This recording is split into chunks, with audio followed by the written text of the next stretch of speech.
Hello you, welcome to Geekism and welcome back to Tiny Glade. More on Tiny Glade in just a moment. First of all, for regulars, I apologise for no videos over the last week or so. I've had family visiting me here in Canada. For those of you who don't know, I am British. I'm from Birmingham in England, but I've been living here in southern Ontario for 6 years, 6.5 years, something like that. And occasionally people like to come and visit, which is nice. So I had my mum and my auntie over here for the last 10 days, and I've been showing them the sites. We went down to Niagara Falls, we went to African Lion Safari, and obviously a few other bits and bobs around the place. So did try to get a bit of video time in that week, but you know it's pretty hard work to try and occupy folks and show them a good time. So apologise for not being around. We're back, and I'm back with some Tiny Glade. Now, this isn't completely random. Tiny Glade has received its first, I would say, substantial update since the game came out. Tiny Glade was definitely one of those games where I get the feeling that its success surprised its developers, if that makes sense. And this has happened a few times over the years where a game just kind of really blows up and does a lot better than they probably initially expected.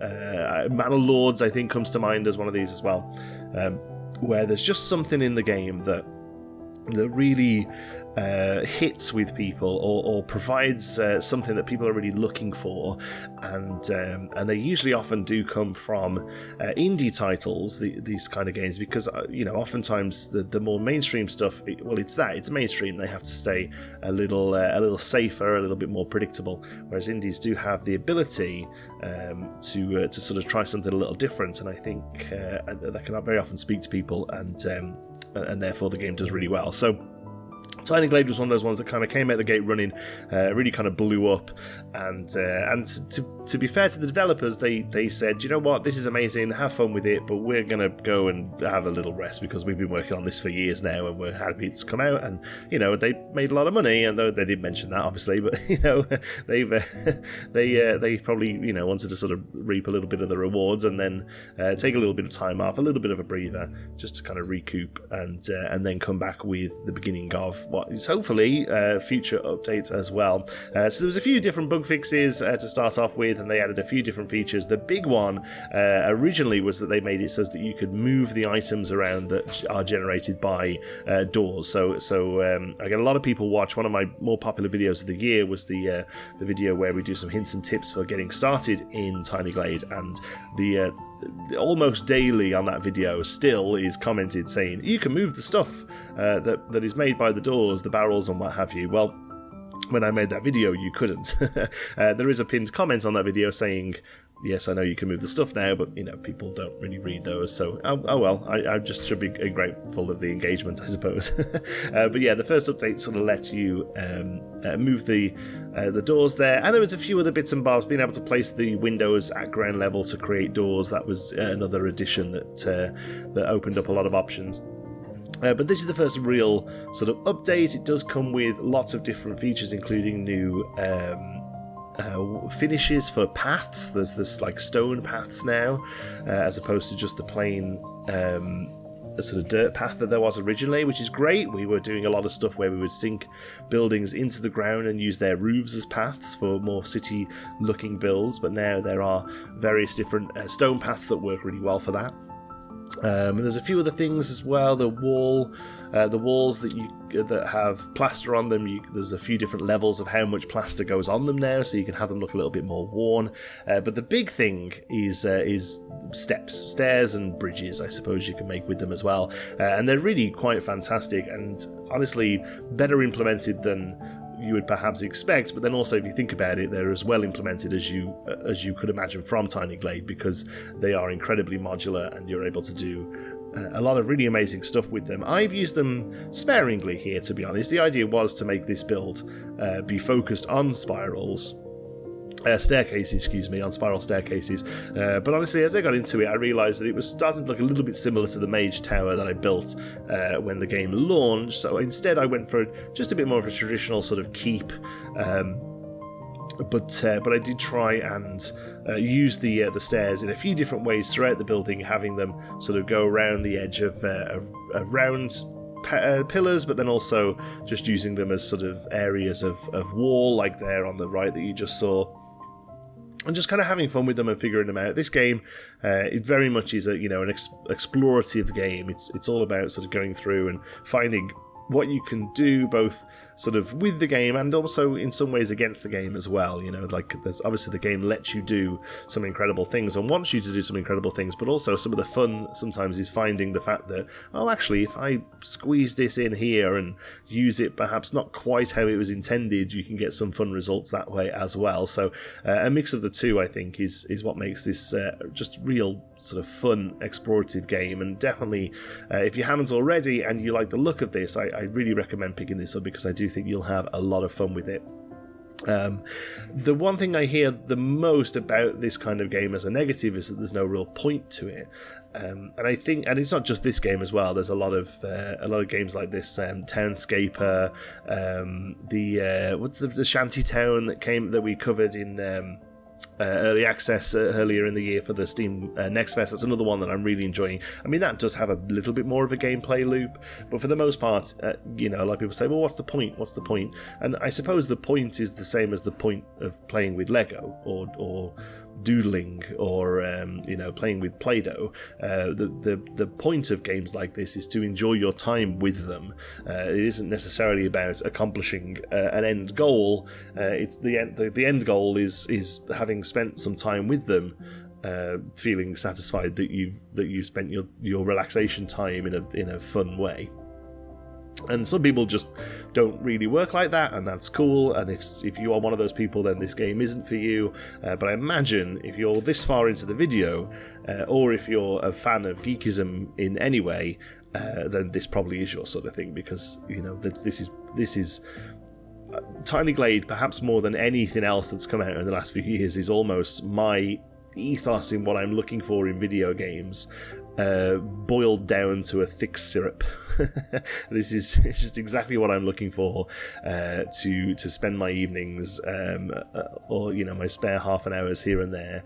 Is I just want to be able to make pretty things using a fun and intuitive tool set, and that's exactly what Tiny Glade is able to do. Here, we're really messing with the stairs here and trying to make some fun things in that larger rotating building there. The build itself is incredibly organic. There's no sort of reference images here or anything. I just decided that I wanted to have a moat and then a courtyarded sort of a bailey type building.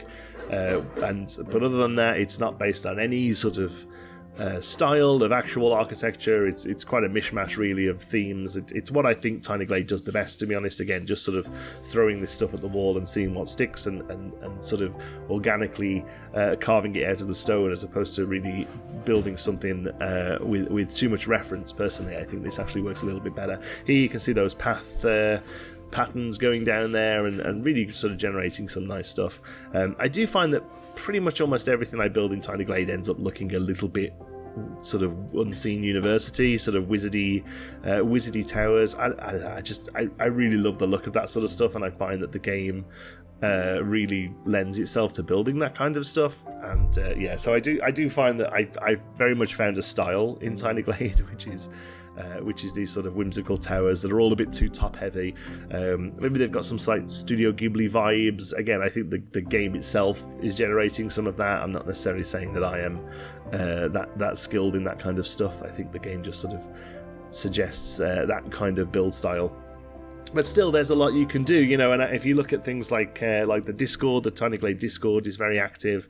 The Steam community page is fairly active as well, and there's just a lot of really quite incredible stuff there that people are doing, and more so than I do here. I play the game fairly straight, really. I use the tools relatively as intended, but there are some people who are able to spend a lot more time in this, or enjoy spending a lot more time in this than I'm able to, who are really creating some incredible stuff. Round windows using little bits of stair to make a rounded bottom.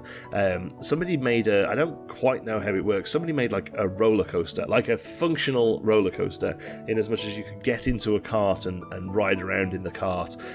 I don't know if it was modded or not, but it blew my mind.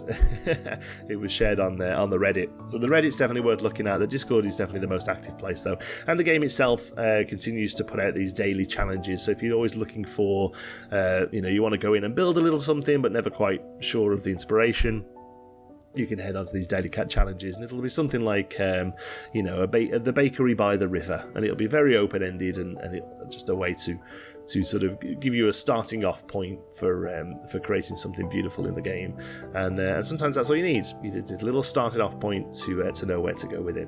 Filling in various bits of trim here, really. I think the main thing to remember with Tiny Glade to move it on from that initial sort of basic builds that you can do is try not to leave too many large open spaces, both horizontally and vertically. Vertically, perhaps more so. The more sort of flat walls you have, I think the more amateurish isn't probably the right word, but the more sort of basic the build looks, I suppose.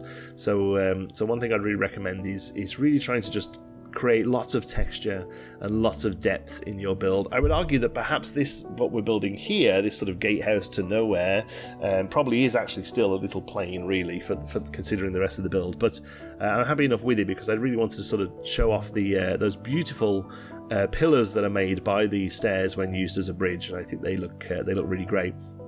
But everywhere else, lots of different layers. That tower there is actually, on the left, is probably sort of 15 different towers. Here, that could have been enough, that one sort of roof there, but actually if you bring down a few little gables and have them, it just instantly starts to break up the space and just create something really special. So a lot of fun in Tiny Glade.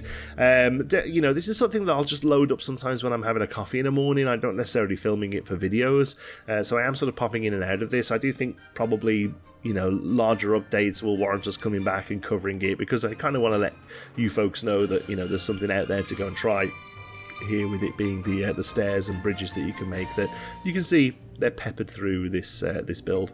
Thank you so much for watching. I really hope you've enjoyed it. Lots more to come on the channel now. I'm back into my regular schedule. I'm nearly done with the new Meanderville video. We're going to hopefully finish off the 5 stars of 2 Point Museum, and there's a few other bits that have popped up over the last couple of weeks that I want to take a look at as well, so you can keep it all here with a subscribe. Thank you so much for watching. Hope you've enjoyed it. Until the next one, be good.